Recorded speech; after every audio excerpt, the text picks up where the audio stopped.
Yung mga tol, dito na nga pala ako sa shop. Kanina pala bago ako pumasok, bumili ako ng saba. Yan. Maganda rin kasi sa katawan to eh. Saging saba. Papainugin lang natin pero hinog naman na siya. Pwede na siya kainin. Malambot na siya. Pwede rin natin ilaga. Diba? Tapos pagkain ko ngayon, ito gulay muna tayo. Yan. Ano ba tawag dito sa luto na to? Pakbet. Yan. Tapos meron tayong Bicol Express dito. Sili yan, no? Yung kulay green na yan. Sarap niyan, Bicol Express. Tapos nagdalawang rice ako ngayon kasi mukhang okay yung ulam eh. Maghapon na to na lakas natin. Bali, nagastos ko dito is 180. Dito sa pagkain na to, 180. Tapos 100 to. Itong saging. Okay na, di ba? Sa 100 pesos, marami-rami na yan. Okay na rin. Ganun talaga eh. Mahal talaga ang mga bilihin eh. So, 280 kaagad na nagastos natin. Nabawas sa sahod. Kakain na muna tayo. Kain muna tayo ngayon, siyempre. At wala tayong ending ngayon eh. Kaya may oras na naman tayo mag-vlog-vlogan. So, bantay na naman tayo ng shop. Dito na naman tayo sa shop. Kahapon, ang nabenta na atin. Monday kahapon eh. Nabenta natin kahapon. Yan nga. 112, 56. Total. 5,630. Yan lang yung nabenta natin. So ngayon sana mas dumami ang mga bumili ngayon. Ayan, labas natin. Nubuksan ko lang yung lagi para sumingaw yung aircon dito nung maghapon, kahapon. Ganyan, para lumabas yung singaw ng shop. Ganun. So, kain na muna tayo. Ito na mga tol, naka-ready na yung pagkain natin. Diyan na yung pakbet. Kukuha-kuha na lang tayo dyan. Binuhos ko na yung Bicol Express. Yan, kita nyo naman, napakasarap niya. Saka tayo kakain na isang saging mamaya, di ba? Isa o dalawa, ganyan. So, let's go! Uy, gumagalaw ah. Kalabasa.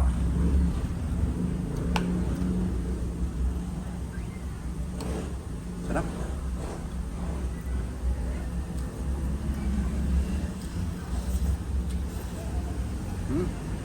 Ano tayo mga tol?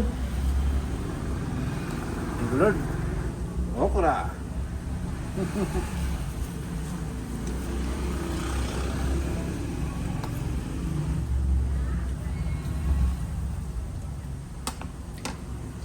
Ako sa akin personal, agad nakakabili ako ng gusto kong pagkain. Hindi ako naghihirap niyan. Diba? Ito, gusto kong pagkain to kasi gusto kong kumain ng gulay oh. Tingin ako doon, may gulay, di bumili kaagad ako. Eh nakita ko yung Bicol Express, mukhang masarap. Sinama ko na, di ba? Dalawang rice na kaagad para maghapon na yan.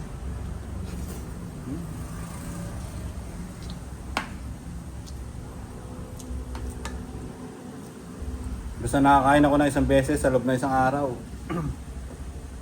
Ayos pa tayo doon. Di ba mga tol? Kaysa wala.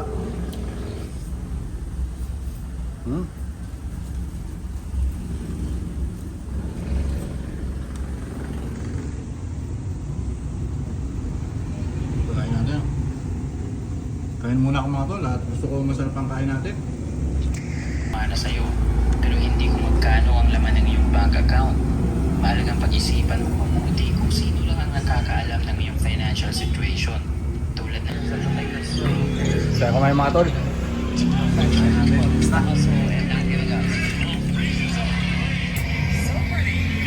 Katapos na natin kumain. Load mo tayo ng NBA. Sa NBA. Kaya tayo saging. Pinagpawisa tayo na. Si Lebron naglalaro eh. Lakers versus Kings.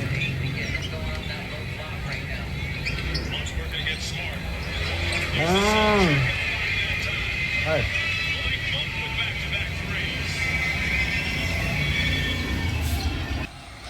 Maybe oh.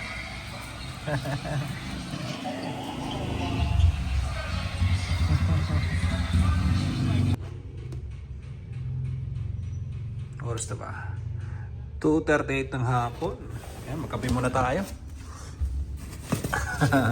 Magkape muna tayo, medyo nilalamig ako eh. Nakasando lang kasi ako ngayon. Yan o. Uy, yun na yung nangyari doon. So, yun. Timpla tayo ng kape. Diba? Naka 25 na yung aircon natin pero medyo malamig ah. Sabagay kasi nalinis yan eh. No? Coffee ko, black coffee. Para matapang. Diba? Tayo sa loob. Isa natin yung kalat natin dito. Pinagkainan ko kanina. Mamaya ate hugas. Ayan. Sabay na to, di ba? Malinis naman ito eh.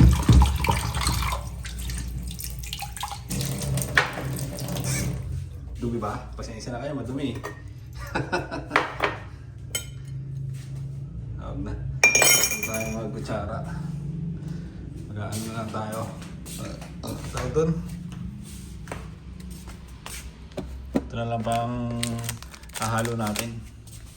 Tapos kuha tayo na tubig, mainit. Hinila natin ng tubig. Wait lang. So yun, okay na to siya. Kaya natin itong ilaw. Sakto na kaya ito. Okay na tubig yan. Naka-charge din kasi yung dalawang cellphone ko dito eh. Pagpaingay natin sila, di ba? Kargahan natin tapos yun. Yung mga tol, init lang natin yan. Timplay natin to. Binigyan nga pala ako ni baby ng ganito. Thank you B. Para sa ano natin, earpods. Partner, kupal daw yan eh. Meron din siyang ganito kasi ganyan na ganyan. Kaya kupal siya. Natawa ako sa kanya, wala hindi ko na-gets eh. Yung pala, kupal. Kaya na meron na tayong ganito, sabi niya, kupal yan. So, yun. Iusin muna natin. Iusin natin yung, ano diba? Tapos, kape tayo. Meron pa nga akong ganito, para pasas. Hindi pa natin naubos. Pero konting-konti na lang yan. Sakto-sakto yung papel dito eh. Kaya nandiyan yung papel niya para yan dyan sa ano natin. Para hindi magano yung ano, di ba? Yung lamesa. Let's go! Ito kagi, nalaglag. Sa video kasi ako nakatingin eh. Sayang ko lang. Nabuhos na agad. Pero pwede pa eh, no? Lagyan natin dito. Lagyan natin. Hindi natin pwedeng sayang, ay, basa yung ano eh. Pwede pa, malinis naman to eh. Papel lang to na ano eh. Ano? Ano? Diba? Yung mukhang kumulong na. Yung init natin.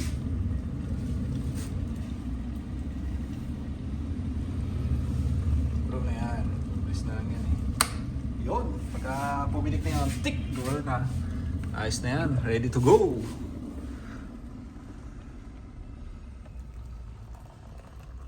Yun, no?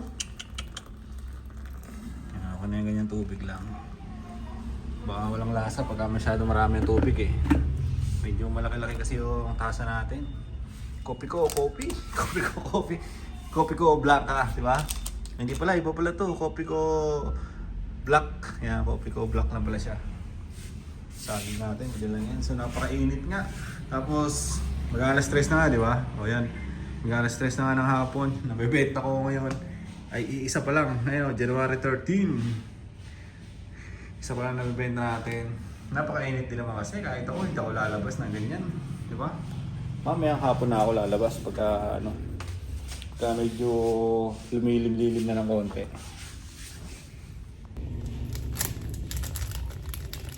Panghalo natin. Ayusin natin yung panghalo siyempre. Vlog tayo ngayon. Pampatanggal inip. Habang walang cost. Yun o. Sa atin luluin ng ganyan. Sarap. May bili naman na tinapay dito sa gilid eh. Sa gilid ng shop na to. Merong bakery dyan. Kaso magkakape na lang tayo. Diba? kape lang. May dumating nga rin akong parcel kanina. Ayan, nandun. Dumating din akong parcel kanina. Palinis din ng CR yan eh. Di ba bumili na ako ng palinis ng CR sa bahay. Wait. Bumili na ako ng palinis ng CR sa bahay kaso gusto ko merong palinis sa taas. Tapos meron din sa baba siyempre. Para hindi ko na kukunin yung nasa taas para lilinisin yung sa baba, di ba? Tapos pag lilinisin mo naman yung nasa taas, kukunin mo na naman yung palinis sa baba para gamitin sa taas. Mas maganda yung meron kang palinis sa taas, meron kang palinis sa baba. Kaya bumili na rin ako ng isa pa. So, kape-kape muna tayo ngayon. Whew. Yan o. Tayo naman yung usok-usok na yan. Mainit-nit pa to, siyempre. Champion. Yun lang mga tol, ganito lang gagawin ko dito maghapon. Gantay lang ako ng customer na may bibili. Hindi rin naman ako nagmamarket ng shop na to online eh. Basta magbabantay lang ako dito. At wala rin naman tong online delivery. O pag may umorder online siksuin natin, babalutin natin. Walang ganun. Nasa main nila utol yun. Ito ninasikaso lahat ng mga online na order. Dito talagang physical store lang. Kung sino lang yung pupunta dito, yun lang yung asikasuhin ko. Ganun lang yung pinakatrabaho ko dito. Ako ang tagabantay ng shop nila. Yun nga, lagi na babanggit, 500 per day. Kagandahan kasi dito, kaya gustong gusto ko rin itong bantayan, itong shop. Kasi katulad yan, di ba? Nakakapag-cellphone tayo, meron tayong internet, sa taas. Meron tayong internet dito. Meron din tayong aircon dito. May TV tayo kung gusto natin manood. May electric pan tayo dyan. Lahat kompleto, di ba? Lahat kompleto. At hindi rin tayo masyadong pagod. Kasi anytime pwede rin tayo humiga dito. Hindi tayo masyadong pagod. Tapos, excuse me. Sa mga hustle ko, di ba? Sa mga side hustle ko na ginagawa ay meron akong kakaunting oras. O may oras talaga ako. May oras ako para gawin ko siya. Kaya yan, pinagpahinga ko lang ngayon yung mga cellphone ko. Naka-charge din kasi. Yun, kaya gusto ko magbabantay dito. Para itong sinasahod ko dito, pang araw-araw, 500 per day, ay ginagamit ko siya pang kain, pang order. Pag may order ako sa online, ganun. Malaking bagay yung 500 per day. Kaysa wala akong trabaho, di ba? Kaysa wala akong trabaho tapos magpo-focus ako sa hustle na hindi ko alam kung di ba? Kung anong mangyayari. Kaya nga side hustle kung tawagin. Ito talagang day job talaga. Talagang day job siya na sabihin mo 500 per day man yan. 500 per day. Hindi ko na kasi alam kung magkano minimum ngayon eh. Kasi buhat na umuwi ako galing Taiwan, hindi na ako nagtrabaho talaga sa corporate. Dito lang talaga ako. So, yun. Hindi ko alam kung magkano minimum sa akin kasi okay na itong ganito, 500 pesos. At the same time, yung trabaho ko o itong shop ay malapit lang sa bahay na tinutuluyan ko o kung saan ako nakatira. Babiyahin ko lang siya ng 20 minutes. Masobra na yung 20 minutes. Tapos, yung gasolina ko, mura lang. Yung 100 ko, maabot ng 4 to 5 days bago ako maggas ulit. So, yun, di ba? Napakalaking bagay para sa atin na lumalagari sa buhay. So, yung mga tol, hanggang dito muna siguro to vlog-vlogan ko para sa ngayong araw. Yun lang. Yun lang yung mangyayari sa akin. Yan lang yung mga nangyari sa akin ngayong araw. Gawa na wala pa naman ding customer. So, pahinga-pahinga lang muna ngayon. Bukas, trabaho ulit tayo. Nagpa-ending ulit ako para bukas. So, yun lang. Hanggang dito na muna itong vlog-vlogan natin para sa ngayong araw. Bye-bye!